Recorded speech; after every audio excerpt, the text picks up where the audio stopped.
want to start with Philly and Denver. Joel Embiid last year, pretty sure he won the MVP in that game against Denver where he went off.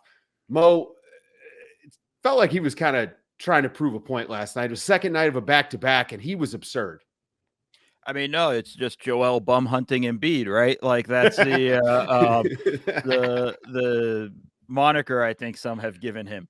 I think more it's just like, hey, like that was he gets up for those games. And I think that's one of those things with that. I'm happy, to be honest, and all jokes, I'm happy he played on a second night of a back-to-back.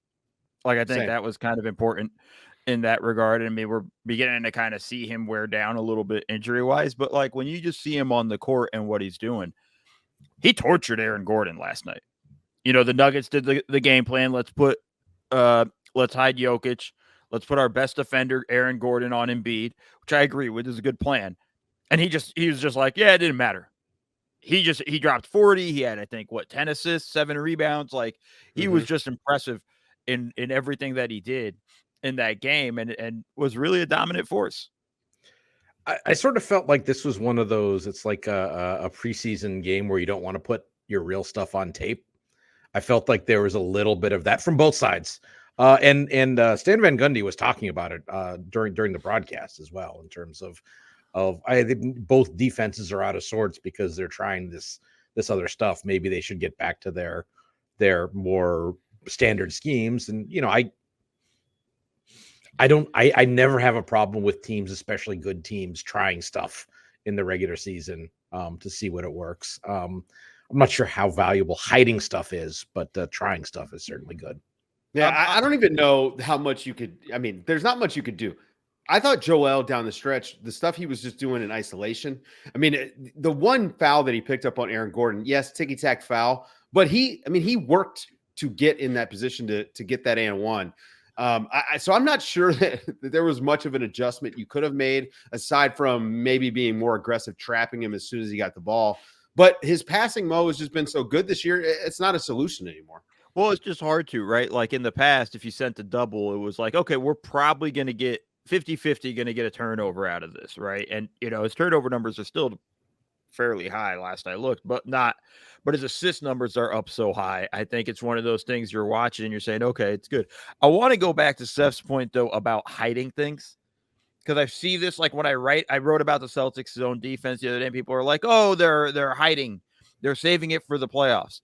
Man, you're not saving anything for the playoffs in January. Sorry, like just understand that you're experimenting with what Seth is saying. I think is right on in that stuff. I think the idea of like, oh, they're saving this for the playoffs 4 months from now, like it's not a. I think the key is the importance of putting it on the court is you got to know it works so you can do it in the playoffs. You know, and I think my argument was the Celtics should run more of their zone. They did, I think, in their Toronto game. It got them back into it, but I think that's how you find out if stuff works, you know? And I think that's the ultimate deal there in terms of hiding it. And again, I mean, Denver went to a zone against Embiid. Did not matter. Not one bit. I mean, he really was picking them apart. It was pretty impressive with how he kind of handled that. And we got to talk about the defense the Sixers played on them. Yeah, I mean, also Tobias Harris. Listen, Tobias Harris was 8 of 10 in the game, right? Like that sort of efficiency, you get a night like that from Tobias Harris, who, you know, as the third guy in their big three, I think that they're just hard to beat. They're much better. How'd you feel about the way they defended the Nuggets, Mo? No, I thought they did a really good job just kind of keeping the scramble. Again, Embiid did not start out on Jokic.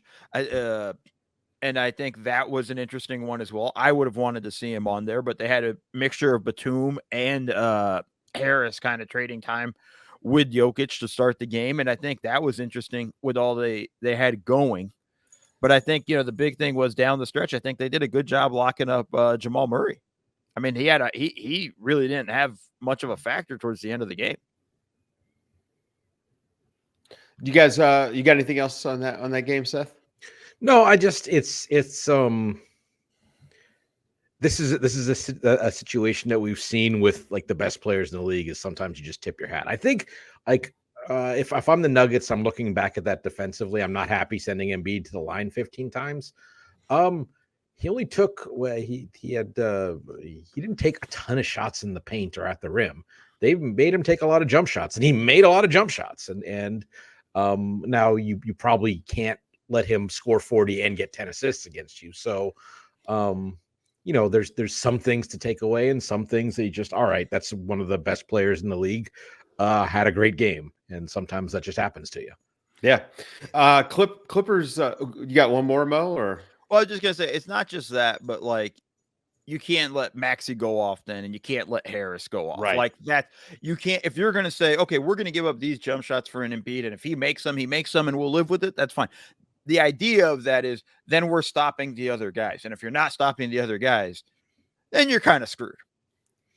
Yeah, no, I mean, I think that this might be a situation where the stats are maybe lying slightly. Like 18, like according to NBA.com, 18 of Embiid's 22 shot attempts were outside the paint. But if he also got 10 assists and took 15 free throws, I think that probably means he was getting into the paint and then either getting fouled or kicking out. Right. But at the same time, you don't expect him to go 10 of 18 on jumpers on a nightly basis. yeah, 3-ball looking good for Embiid right now too.